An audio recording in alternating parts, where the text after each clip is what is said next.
Lá na coluna do Reinaldo Azevedo, os Estados Unidos vão punir Moraes?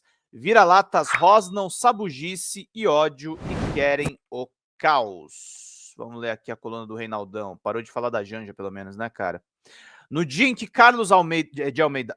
Alberto Carlos de Almeida Castro, Carlos de Almeida Batista Júnior, o ex-comandante da Aeronáutica, confirma em depoimento ao STF a tramóia golpista de Jair Bolsonaro, com alguns dados adicionais ao que se sabia, faz-se um brainstorming para neutralizar os demais membros do STF, no caso de alguns deles serem presos. O secretário de Estado dos Estados Unidos, Marco Rubio, numa fala breve, afirmou à Comissão de Relações Exteriores da Câmara que o ministro Alexandre de Moraes pode ser enquadrado no que chama de Lei Magnitsky, que proibiria, entre outras coisas, de entrar naquele país. Eduardo Bolsonaro, licenciado do seu mandato de deputado e morando no Texas, puxou a comemoração do bolsonarismo nas redes. Está lá, consta que sustentado pelo pai, com propósito declarado de cavar punições ao magistrado brasileiro.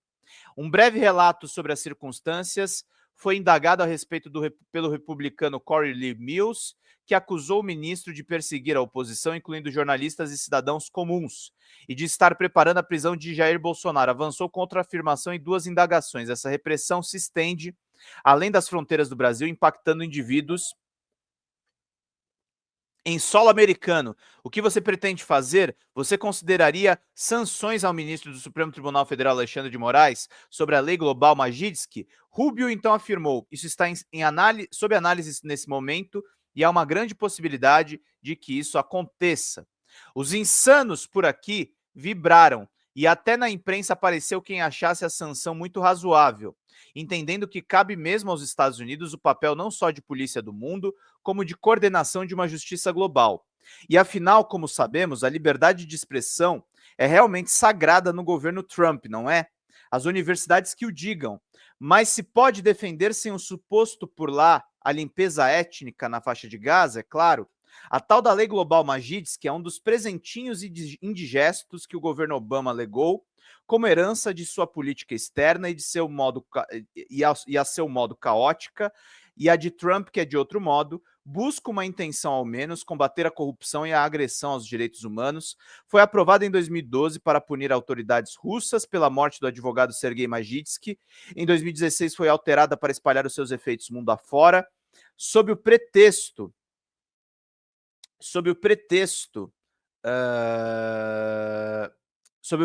de enfrentar a corrupção, tortura, execuções, desaparecimentos e prisões arbitrárias. Sabem como é? Para ter Guantánamo, é preciso também ter a sua máquina de guerra. Alguém ousaria dizer que Moraes se enquadra em um dos casos? Vai acontecer? Não sei. Lá está Eduardo, com contato, sim, no Partido Republicano, que mora nos Estados Unidos, com o fim declarado de articular punições contra um membro do Judiciário brasileiro. Na esfera legal propriamente, Bolsonaro, e o mesmo vale para extremistas que o cercam, sabe que não há chance dele obter algum benefício pessoal com isso.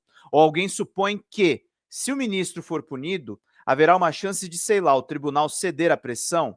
O primeiro e imediato movimento seria da união do tribunal, e suponho que os 2 ministros nomeados pelo mito, que ele chama de meus 20%, em defesa do magistrado. Afinal, não se trata de uma agressão a um juiz em particular, mas de todo o judiciário, ou um dos poderes, ele escreveu podres aqui, mas é poderes, um dos poderes da República do Brasil passaria a ser lançada pelo Departamento de Estado dos Estados Unidos, e a corda não estaria sendo posta só na cabeça do Poder Judiciário. Com todas as suas óbvias imperfeições, o Brasil é uma das maiores democracias do mundo, existe até autonomia universitária por aqui, não é mesmo? Pergunta rápida e resposta óbvia. O parlamento brasileiro não se colocaria na fila de uma eventual sanção?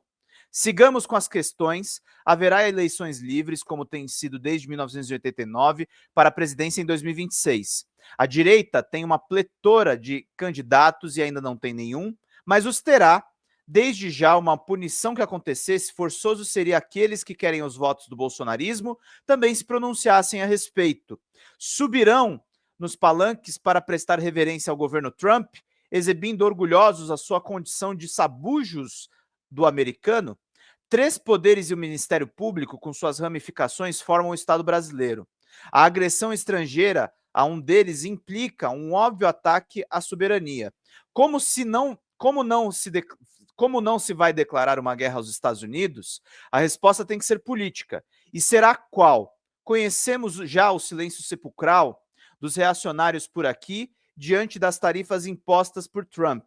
Silêncio de quase todo mundo.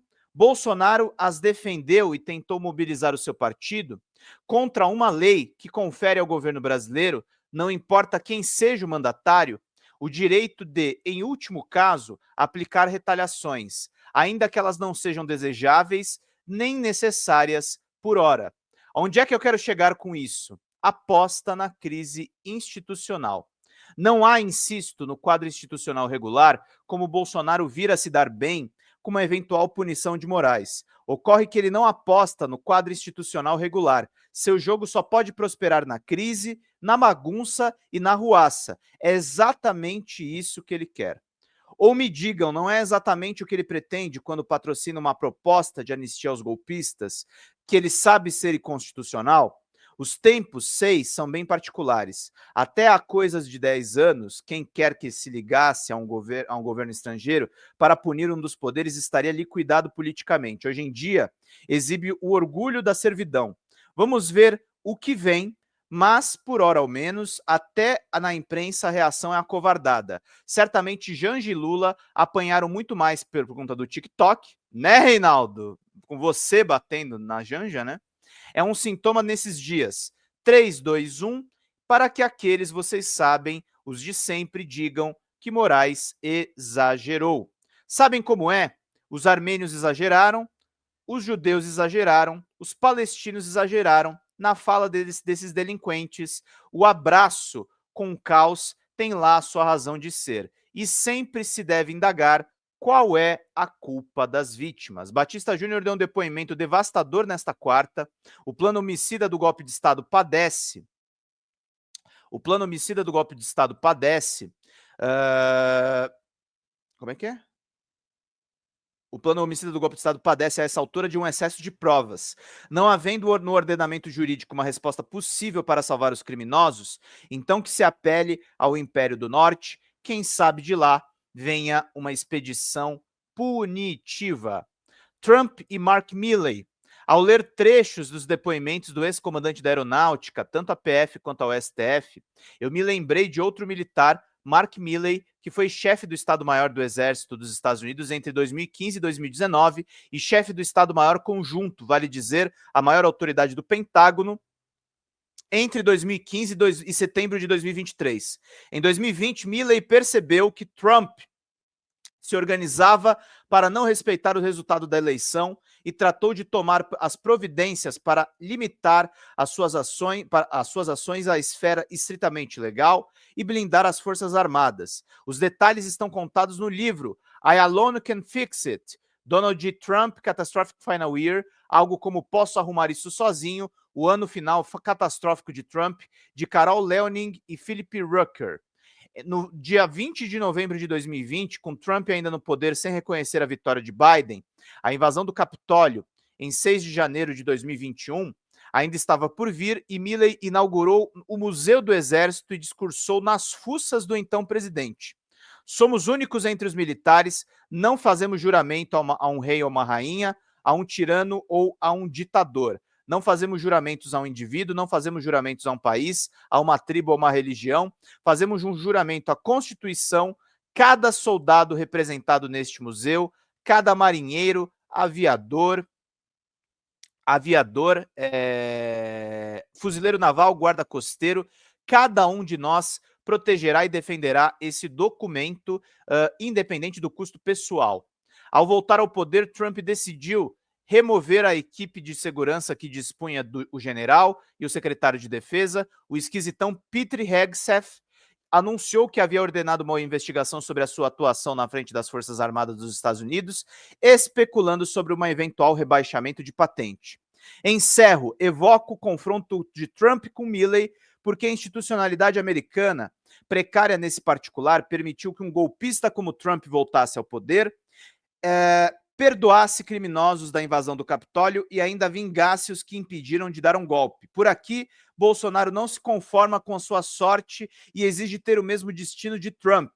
de quem se considera discípulo e diante de quem já deixou claro mais de uma vez, sente-se uma titica de galinha, não conseguindo o que quer na democracia brasileira, então apela ao golpista americano. O complexo de vira-lata rosna sabugice, ressentimento e vigarice, meus caros e minhas caras. Fala pessoal da Folha Democrata, aqui é Pedro Zambarda, editor do canal, falar um pouquinho a respeito da necessidade de vocês financiarem a Folha Democrata, gente. A Folha Democrata é financiada através de um Pix chamado Folha Democrata, é o endereço do Pix, né? folhademocrata@gmail.com. Nós precisamos do nosso jornalismo financiado por vocês que são do nosso público, porque nós passamos vários perrengues aqui com o YouTube, vocês sabem muito bem. E mesmo assim, graças a essa comunidade muito unida, a gente conseguiu fazer lives históricas, acompanhar praticamente ao vivo a campanha do Guilherme Boulos, trazer informações exclusivas a respeito de Gustavo Gayer, de Olavo de Carvalho, de todos os bolsonaristas, combater as fake news e tudo o que a gente acompanha. Por R$80 no nosso Pix você ganha um curso de roteiro para série, o que é muito importante se você é artista, roteirista, se você lida com essas práticas da economia criativa. Outra forma de você colaborar também é se tornando membro aqui do nosso canal. Isso é muito importante para você fazer as suas atividades por aqui, porque você tem acesso a vídeos exclusivos e nós temos um curso de jornalismo básico para você poder acompanhar a partir de R$5, que é ministrado por mim. A gente tem aí quase uma dezena de aulas e muito conteúdo para você poder acompanhar. Meus caros, minhas caras, financiem o jornalismo independente, financiem o jornalismo que se posiciona à esquerda, financiem o jornalismo na internet, que traz informações confiáveis, checadas, que cruza informações e que trata você, que é o nosso público, de uma maneira muito séria. Vida longa e próspera, gente. Cuidem dos seus. Até mais. Tchau, tchau.